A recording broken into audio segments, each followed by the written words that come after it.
After 6 years of anorexia, when deep depression had set in, and life as I used to know it seemed so far out of reach, I would make lists. Lists of foods that, had I been healthy, I would have eaten. Pages and pages of foods I had missed so much. I could taste them in my mouth just writing the words. They all tasted like freedom, like passion, like life. Throughout my years with anorexia, people oftentimes had the misconception that I didn't like food, that I was anorexic because I didn't like eating enough or wasn't hungry enough. That couldn't be further from the truth. An anorexic friend of mine once told me, I might be thin, but I think I have binge eating disorder. And she wasn't joking. Her desire to eat was so powerful that she was terrified if she'd start, she wouldn't be able to stop. She would have no limits, no satisfaction, and would just keep gaining more and more weight. To me, food equated life and desire. I wanted so much of it, but had learned in my childhood that oftentimes in life we can't have what we want, or it came at a price. I learned that not all love is requited, and not all dreams come true, and that it hurt really badly when needs and wants were turned down, squashed, laughed at. It was easier to not want, but how could I make myself not want? How could I put away that fire inside me that threatened to burn me alive? Not eating accomplished two things. It dampened my emotions and dimmed my spirit, putting out that fire, as well as affirmed to me, on the most basic level, that I had control over my own needs and could spare myself the pain of being denied or disappointed. The result, however, was a complete negation of who I was. I'm Liron Cohen. I'm Karin. And we are changing the conversation about eating disorders.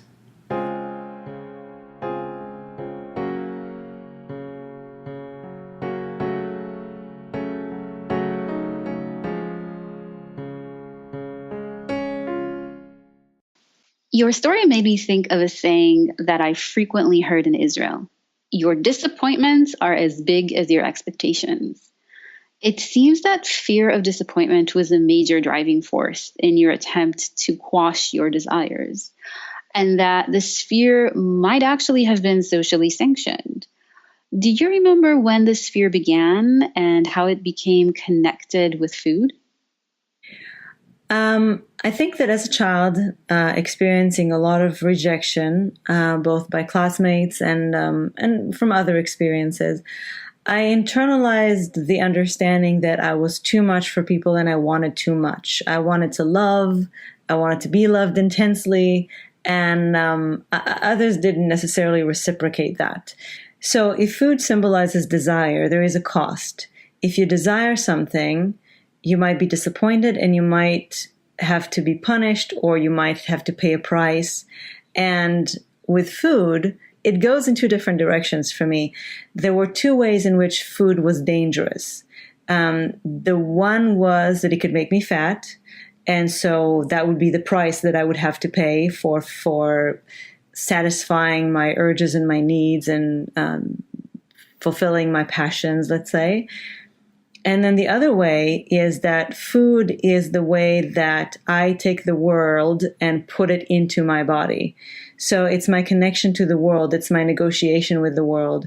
And if I put food in my body, it can make me sick. It can be poisonous. It can make me throw up.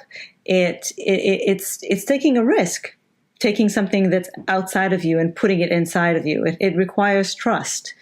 And so food symbolically was how I allow the world, other people, dreams, goals, how I allow them to possibly hurt me if I allow them in.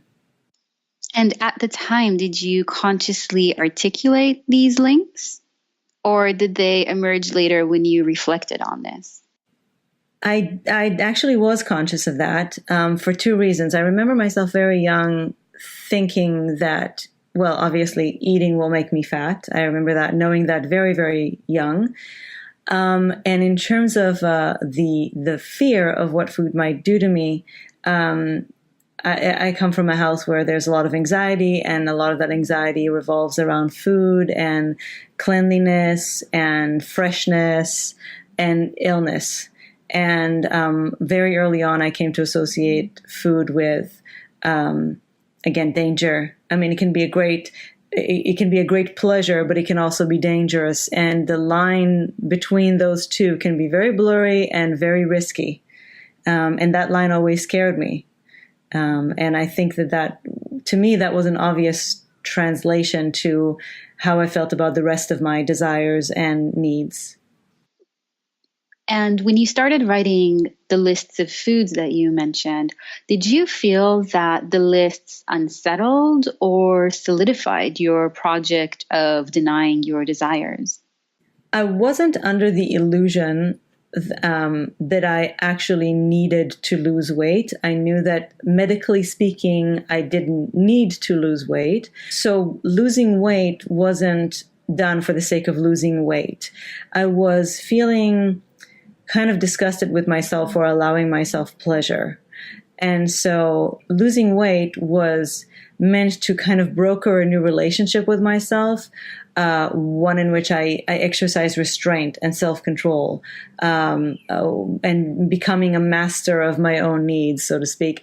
Making the lists of foods came at a much later time when I had been sick for a long time by then, and that illusion that I was, going to become this powerful person who can transcend her own needs and be free, those illusions were, of course, broken. And at that point, I was just desperate to be free again and to be alive again.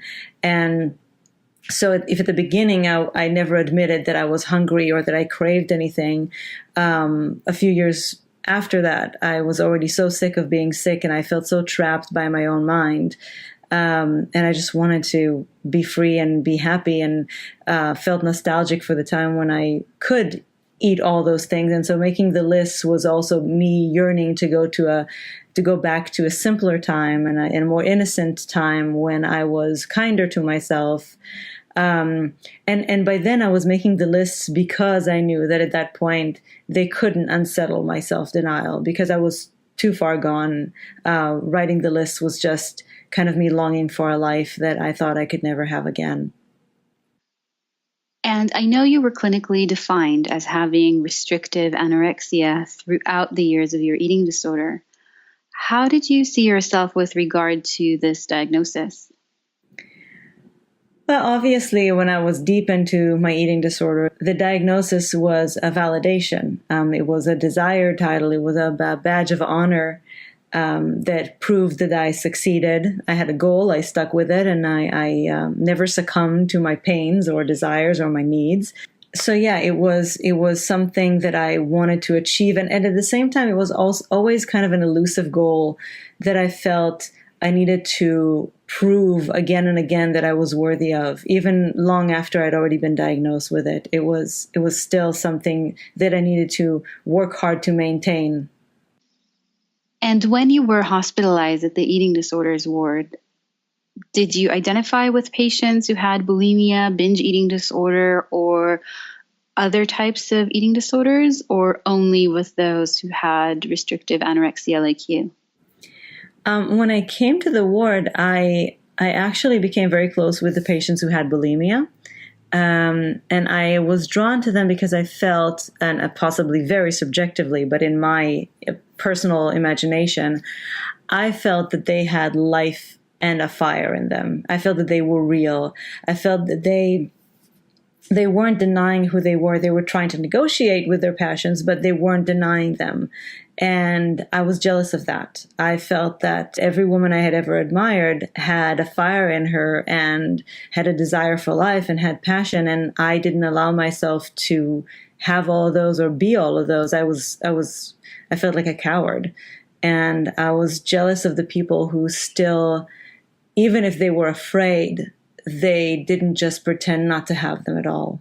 So I was able to identify with everyone in the ward and whatever eating disorders they had, because I felt that it all came from the same basic source, the same basic fear, or again, this negotiation that we were doing. We were just each doing it in a different way, but we all had similar issues that we were trying to negotiate. This sense that eating disorders all stem from the same issues and that eating disorder practices are variations on a theme emerged very strongly when I did my fieldwork research. And I'm going to discuss this in my story. When I first set out on my doctoral fieldwork in Israel, I was certain that I was about to study the experiences of people with anorexia nervosa. It is true that before starting fieldwork, I decided to include in my research people who were diagnosed with eating disorder not otherwise specified anorexic subtype. But by concentrating on the anorexic experience, my research criteria reproduced the seeming polarization of anorexia and bulimia. My assumptions began to unravel as soon as I started fieldwork. I quickly realized that the participants' experiences in no way mirrored this arbitrary division.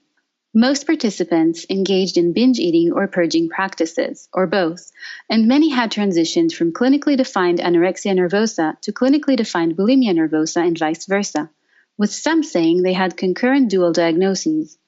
As my fieldwork progressed, I came to the realization that my research should not be, and indeed already was not, concerned with the anorexic experience, but rather with the fluid continuum of eating disordered experiences.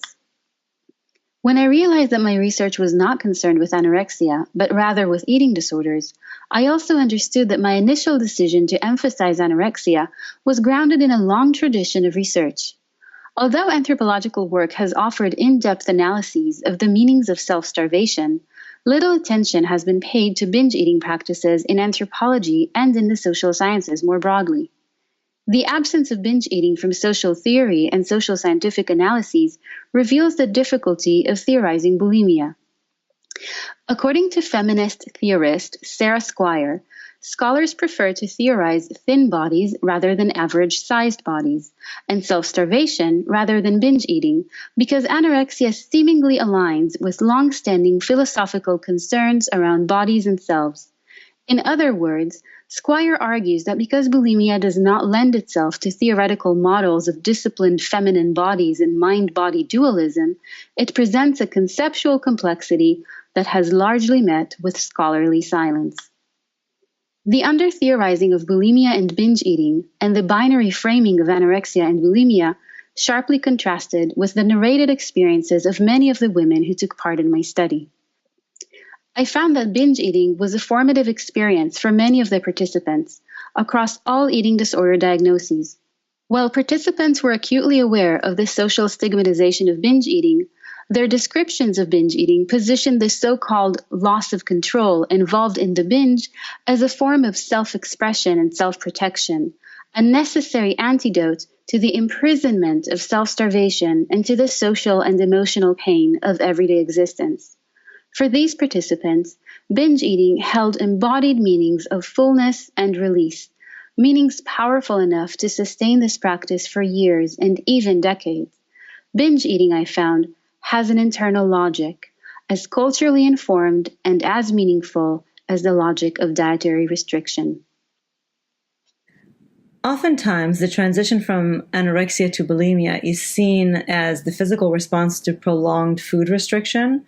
I guess in people's minds, it's easier to think of a person eating too much to overcompensate for a long period of starvation. But is that really the only or even the main reason for such a transition? So, as I mentioned in my story, some people who develop binge eating after having experienced dietary restriction say they experience binge eating as a release from the imprisonment of self-starvation. This is an important reason for transitioning from restrictive anorexia to bulimia or to binge eating disorder, but other reasons also influence this. So, for example, some people who took part in my research said that the dietary regimens they had to follow during treatment for anorexia triggered their binge eating. Because they learned to eat large amounts of food within a prescribed time and without taking hunger cues into account, these participants said their relationship to food became compulsive. But also, as we discussed in our third podcast episode, for people with eating disorders, the range of disordered eating practices, including dietary restriction, binge eating, purging, can lead to similar sought-after embodied effects of feeling protected from the outside world. So although not all the people who participated in my study engaged in the same practices, participants offered mostly similar descriptions of how dietary restriction and binge eating and purging affected the way they experienced their everyday lives and relationships.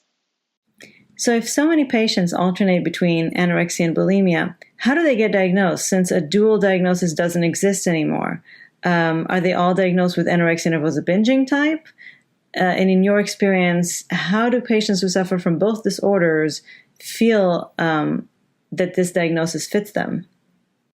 So in a case of seemingly concurrent anorexia and bulimia, a person would be diagnosed with the binging and purging subtype of anorexia nervosa. But often people move between diagnoses. So a person could move, say, from a diagnosis of restrictive anorexia to a diagnosis of bulimia. And diagnoses do shift over time. And follow-up studies have shown that someone might be diagnosed with anorexia 1 year, but with binge eating disorder or bulimia the next year. And that could be also going back and forth between diagnoses? Yes. So how do participants in your study, for example, if you had any, how do they feel about that, about this constant shifting of diagnoses? And how do they feel that that fits them, the different diagnoses that they keep receiving and changing? In my study, most people didn't really talk so much about shifting from, say, anorexia to bulimia. Some did, but most talked about these as concurrent diagnoses or as concurrent elements in their eating disorder.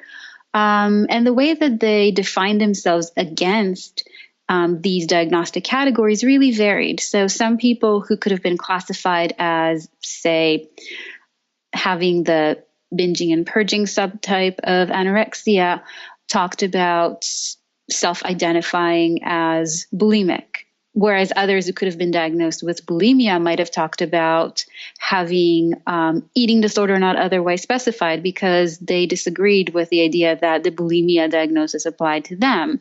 And so people really actively engaged with these diagnostic categories. So the transition between anorexia and bulimia, I think, is more well known. The kind of the shift back and forth between anorexia and bulimia. What about binge eating disorder? We have been talking a lot about anorexia and bulimia today, but obviously eating disorders contain so much more than that. And binge eating disorder is really important to consider also in the context of diagnostic crossover. And there has been a study published in 2016 that looked at overlap between bulimia, anorexia, and binge eating disorder. So the study used longitudinal data collected in Sweden and found that there was considerable overlap between the eating disorders, and people transitioned in diagnoses from 1 year to the next, and that all the eating disorders are really closely linked. And this is something that I think we should talk about more in future podcasts and really foreground experiences from across the spectrum of eating disorders. Interesting. And so in your experience, did your participants perceive eating disorders as kind of a spectrum that people kind of fluently moved and shifted between? And did they feel that was obvious, or that they felt a need to educate you and maybe other medical professionals about? Most participants did talk about eating disorders as a spectrum. They didn't necessarily feel that it was obvious because they were very conscious of the way that clinical diagnosis works and also of the way that the public perceives eating disorders. So some of them did try to educate me, and by extension, anyone reading my research findings, about why eating disorders are a spectrum and why they feel that this division isn't necessarily meaningful.